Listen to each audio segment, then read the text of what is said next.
ขึ้นมาฮอดแล้วเป็นจังไดเห็นแล้วบ่งามสูงใหญ่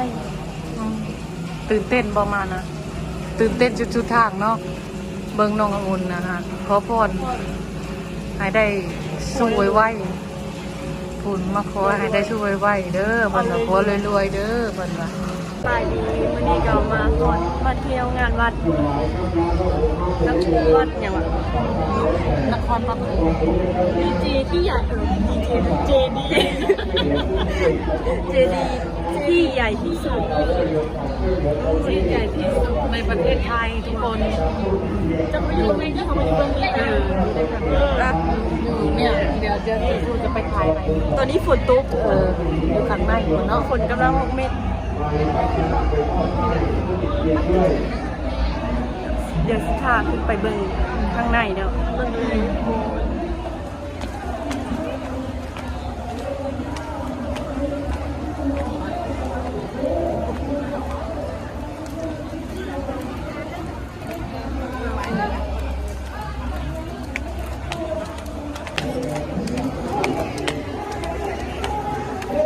โอ้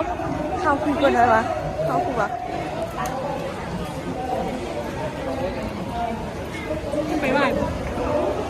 สาวดิทำไมจะมีเงินบอกก็ได้ไม่ยืมบัตรเอาเพิ่มไปแน่นอน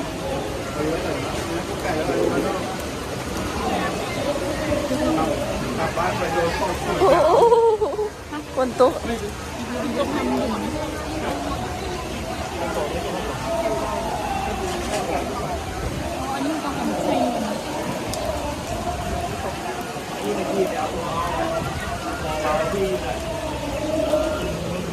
ฝนตกแห้งเติบ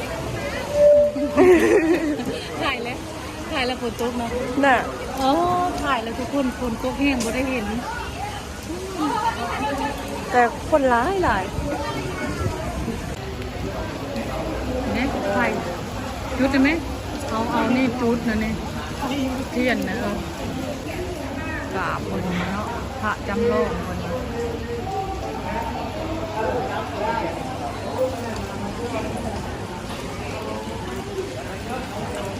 ได้ปะ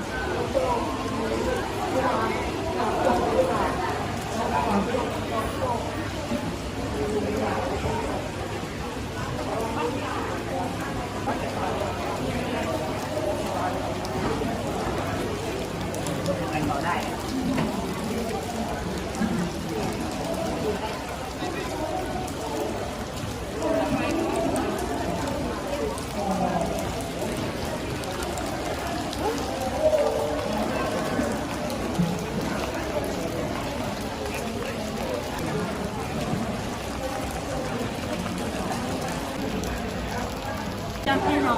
ไปขอพรเสร็จแล้วเราก็จะไปขึ้นข้างบนอีกคนถ้าเกิดจะมีบ้านขอพรอีกคนนึง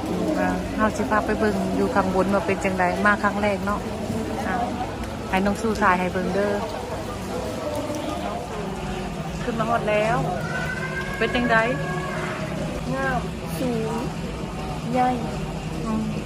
ตื่นเต้นบ่มานะตื่นเต้นจุดๆทางเนาะเบิ่งน้ององุ่นนะฮะขอพรให้ได้สู้ไวๆพุ่นมาขอให้ได้สู้ไวๆเด้อเพิ่นว่าขอรวยๆเด้อเพิ่นว่าเด้อจะเตียงสิสายไปอู้งามดีเจดีองค์ใหญ่ว่าวิทย์เนาะทุกคนเนาะฝนกระโดกปล่อยๆมานี่มืดอะไรมืดก็นั่งโอ้ฝนโตขึ้นยางใดหางใดขึ้นยางใดบ่รู้สึกว่าสีม่วงเฮ็ดแจ้งๆสว่างบ่ได้ติดไฟมันคือแล้วมันทำเร็วๆจุ๊ค่ะขับไก่บังแม่นบ่ฝนตกมืดมาปั๊บฝนตกมันนี่ก็จักว่ามีบุญหรือว่าแนวใดชุมเฮาน่ะฝนตกบุญหลายเกินหลังจากเฮาให้ FC น้องสู้มาเบิ่งแล้วก็เดี๋ยวให้น้องสู้ไปถ่ายข้างล่างเนาะ ว่ามีของเอียงขายแน่เขาว่าหลายของกินของอยู่เนาะเดี๋ยวให้จะสู้ถ่ายแล้วก็จะไปหาเลาะซื้อของกินนำน้องสู้อยากอิหยังในชีวิตจิตใจในงานนะอย่างหยัง โอ้อยากคืออันแมว ตายแล้วกินหลายอ้วนได้ สิไปกินแคบหมูเอาแคบหมูมากินกับตำมะคุง ไปเบิ่งก็แล้วเขาสิซื้ออย่างไปเบิ่งของก็สิรีวิวเองกับคุณหัวกระสือสิกรุบแค่บอกว่า อ้าวแม่นบ่สิไปซื้อกินนะ ตัวละ100เพียง เอาไปซื้อกันเลยเนาะ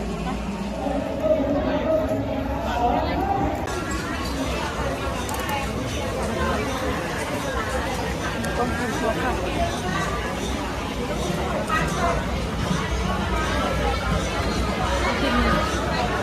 กินยัง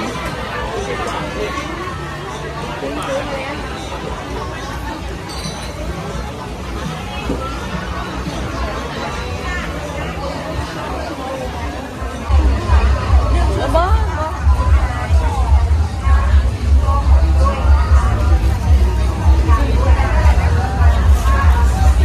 กินเป็นมื้อนี้กินครั้งแรกเล็กน้อยได้กินนะบ่ตี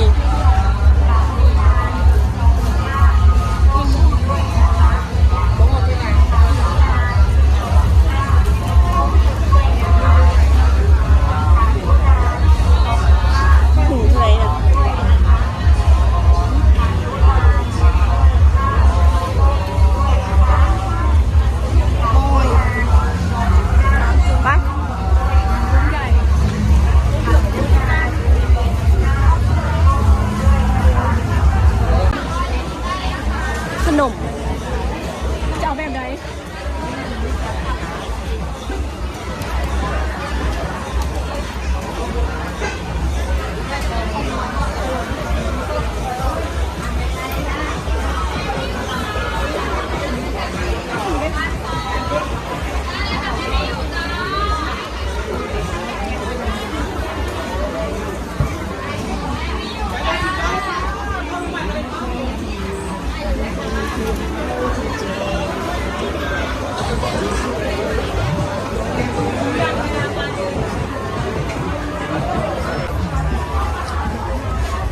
เห็นแล้ว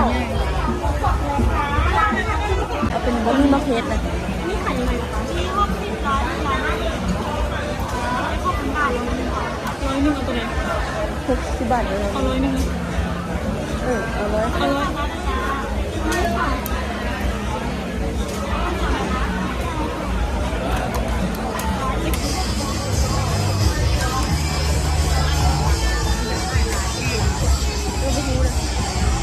นี่ได้แล้วนี่มีของหลายอย่างมีของเยอะเลยอันนี้คือปังอย่างก่อน ขนมปังถังแตก นี่คือขนมปังถังเป็ดนะคะ ใหญ่เบ้อเลยเขาก็เตรียมกันคนละถุงคนละหลายถุงเนาะบ่มีฮอนเมอร์ซื้ออันนี่คลิปนี้ก็จบให้น้องสู้จบ คลิปนี้กระจบสมีทุกคน อืม